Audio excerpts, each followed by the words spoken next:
নমস্কাৰ যোৱাটো ক্লাছত আমি সিম্পল প্ৰেজেন্ট টেন্সৰ যোনকিটা ভাগ আছিল তাৰ যোনকিটা স্ট্ৰাকচাৰ আছিল সেইকিটাৰ বিষয়ে শিকিছিলো এতিয়া প্ৰেজেন্ট কন্টিনিউয়াস টেন্স প্ৰেজেন্ট টেন্সৰ যি 2 নম্বৰ যেটো ভাগ আছে যাক আমি প্ৰেজেন্ট কন্টিনিউয়াস টেন্স বুলি ভাবো কও তো সেই প্ৰেজেন্ট কন্টিনিউয়াস টেন্সৰ স্ট্ৰাকচাৰ আছে তো প্ৰথমতে প্ৰেজেন্ট কন্টিনিউয়াস টেন্স কাক বুলি কোৱা হয় বা কাক কোৱা হয় মই কৈছিলো যোনবিলাক বাক্য বৰ্তমান সময়ত চলি থকা বুজায় যোনবিলাক বাক্য বৰ্তমান সময়ত কিবা এটা ঘটনা হৈ থকা বুজায় বা চলি থকা বুজায় কিবা এটা কাম বৰ্তমান সময়ত কৰি থকা বুজায় তাকে প্ৰেজেন্ট কন্টিনিউয়াস টেন্সত লিখা হয় বা সেইবিলাককে প্ৰেজেন্ট কন্টিনিউয়াস টেন্সৰ বাক্য বুলি কোৱা হয় কন্টিনিউ শব্দটোৰ অৰ্থ হৈছে যে অহৰহ চলি থকা কন্টিনিউয়াস তো সেই কাৰণে প্ৰেজেন্ট কন্টিনিউয়াস টেন্সত যোনবিলাক বাক্য বৰ্তমান সময়ত চলি গৈ আছে বা পঢ়ি আছে কোনোবাই হৈ আছে কিবা এটা ঘটনা সেইবিলাকে প্ৰেজেন্ট কন্টিনিউয়াস টেন্সত লিখা হ'ব ইয়াতে কেইটামান উদাহৰণ আছে প্ৰথমতে আহিব প্ৰেজেন্ট কন্টিনিউয়াস টেন্স বুলি কোৱাৰ লগে লগে তাৰ যেটো স্ট্ৰাকচাৰ তাৰ যেটো গাঁথনি আছে সেই গাঁথনিটো প্ৰথম কথা হ'ল যে গাঁথনিটো কি থাকিব লাগিব সাবজেক্ট থাকিব লাগিব এটা সাবজেক্ট 2 নম্বৰে থাকিব যে এম ইজ আৰ কি আমি সকলোৱে জানো যে এম ইজ আৰ হৈছে একোটা হেল্পিং ভাৰ্ব যিয়ে হেল্পিং ভাৰ্ব কোনবিলাকক কোৱা হয় যোনবিলাকে সেই বাক্য এটাৰ সম্পূৰ্ণ কমপ্লিট তাৰ অৰ্থটো উলাবৰ কাৰণে জুনে সেই বাক্যটোত হেল্প কৰে অৱদান আগবঢ়ায় যাৰ কাৰণে কমপ্লিট সেন্টেন্সটোৰ এটা অৰ্থ ওলায় সেই যেটো আমাৰ সাবজেক্ট থাকে সাবজেক্টটোৰ লগত বহি পেলাই সেই সাবজেক্টটোৰ মিনিং সহ গোটেই সেন্টেন্সটোৰ এটা মিনিং উলিয়াব বা অৰ্থ উলিয়াব তাকে আমি কি বুলি কম হেল্পিং ভাৰ্ব বুলি কম জুনে সহায় কৰিব গোটেই সেন্টেন্সটোৰ মিনিং এটা ফাইন্ড আউট কৰিবৰ কাৰণে তো 2 নম্বৰতে আহিব এম ইজ আৰ তো কেতিয়াবা এম বহিব কিহৰ লগত এম বহিব আমি সকলোৱে জানো আই লগত সদায় এম বহিব তো ইজ থাকিব কেতিয়াবা হি লগত ইজ বহিব পাৰে বা কাৰোবাৰ নামৰ লগত ইজ বহিব পাৰে নেক্সট আহিব আৰ দে থাকিলে আৰ ইউ থাকিলে আৰ এইবিলাক আমি পিছত আলোচনা কৰিম তো এইবিলাক থাকিলে কি হ'ব এম কেতিয়াবা ইজ কেতিয়াবা আৰ এইকিটা হেল্পিং ভাৰ্ব লাগিব আৰু লগতে প্লাস ভাৰ্বৰ আইএনজি আমি ভাৰ্ব সকলোৱে জানো যে যেনে ৰিড ৰাইট বা স্লিপ ড্ৰিংক এইবিলাক আছে একোটা ভাৰ্ব তো প্ৰত্যেকটো ভাৰ্বৰ লগতে যদি প্ৰেজেন্ট কন্টিনিউয়াস টেন্সৰ বাক্য হয় তেতিয়া হলে সেই ভাৰ্বটোৰ লগত এটা কি যোগ হ'ব আইএনজি যোগ হ'ব আইএনজি প্লাস হ'ব তেতিয়া কি হ'ব প্ৰেজেন্ট কন্টিনিউয়াস টেন্সৰ বাক্য হ'ব প্লাস অবজেক্ট থাকিব পাৰে বা ৰেষ্ট অফ দা সেন্টেন্স কিবা কিবি বেলেগ কিবা কিবি থাকিব পাৰে মুঠৰ মেইনলি যোনকিটা থাকিব লাগিব সাবজেক্ট থাকিব লাগিব এম ইজ আৰ থাকিব লাগিব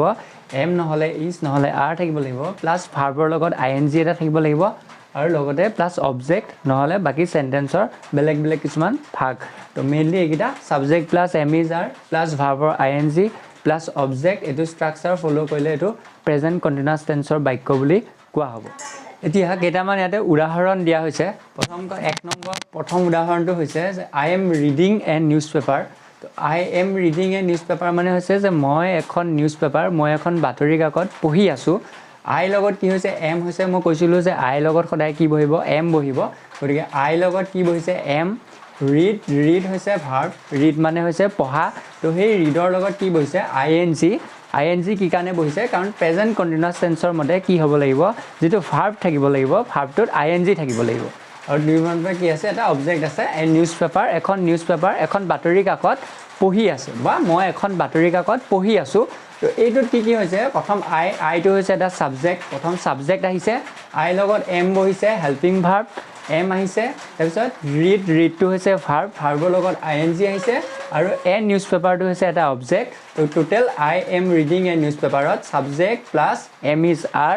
প্লাস ভাৰ্বৰ লগত আইএনজি প্লাস অবজেক্ট মিলি পেলাই এটা কি হৈছে প্ৰেজেন্ট কন্টিনিউয়াস টেন্সৰ বাক্য গঠন হৈছে গতিকে এইটো হৈছে এটা প্ৰেজেন্ট কন্টিনিউয়াস টেন্সৰ বাক্য আৰু ইয়াতে এম কেতিয়া বহিব হেতু দেখুৱা হৈছে 2 নম্বৰ সেন্টেন্সটো হৈছে যে they are running on the ground they লগত কি আহিছে আৰ আহিছে দে মানে হৈছে সিহঁতে বা তেওঁলোকে দে আৰ ৰানিং মানে দৌৰি থকা তেওঁলোকে দৌৰি আছে অন দা গ্ৰাউণ্ড তেওঁলোকে ফিল্ডত বা তেওঁলোকে পথাৰত বা তেওঁলোকে গ্ৰাউণ্ডত কি কৰি আছে দৌৰি আছে ইয়াতে কি আহিছে দে লগত আৰ আহিছে দে লগত আৰ বহে ইউ লগত আৰ বহে তো তেওঁলোকে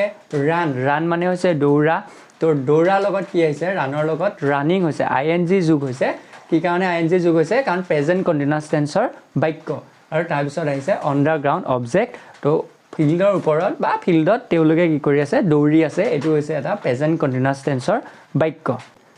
তাৰ পিছত লাষ্টলি 3 নম্বৰত এটা ইজ লগোৱা ইজ এম ভাৰ্ব বা ইজ হেল্পিং ভাৰ্ব লগোৱা এটা কি কৰা হৈছে বাক্য দেখুৱা হৈছে কি হৈছে যে হি ইজ ৰাইটিং নাও ইয়াতে কি লগোৱা হৈছে হি লগোৱা হৈছে হি মানে তেওঁ বা হি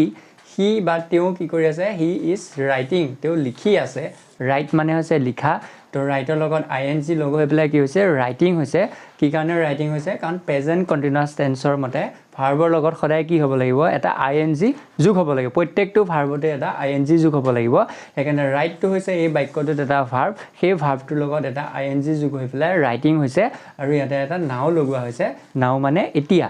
তেওঁ এতিয়া লিখি আছে বা হি এতিয়া লিখি আছে তো হি লগত সদায় কি বহিব ইজ বহিব হি লগত সদায় ইজ বহিব নট এম নট আৰ হি লগত কেতিয়াও এম নবহে বা আৰ নবহে হি লগত সদায় কি বহিব ইজে বহিব লাগিব যদি প্ৰেজেণ্ট কণ্টিনিউয়াছ টেন্সৰ বাক্য হয় সেইকাৰণে লগ হৈ পেলাই কি হৈছে যে হি ইজ ৰাইটিং নাও তেওঁ এতিয়া লিখি আছে তেওঁ এতিয়া লিখি আছে তেওঁলোকে পথাৰত দৌৰি আছে মই এখন বাতৰি কাকত পঢ়ি আছোঁ এনেকুৱা ধৰণৰ যোনবিলাক বাক্য মই পঢ়ি আছোঁ মই খাই আছোঁ মই শুই আছোঁ বা মই কৈ আছোঁ মই পঢ়াই আছোঁ তোমালোকে শুনি আছা তোমালোকে পঢ়ি আছা এনেকুৱা ধৰণৰ যোনবিলাক কণ্টিনিউ বৰ্তমান সময়ত যোনবিলাক চলি আছে এনেকুৱা ধৰণৰ বুজোৱা বাক্যবিলাককে প্ৰেজেণ্ট কণ্টিনিউয়াছ টেন্সত লিখা হ'ব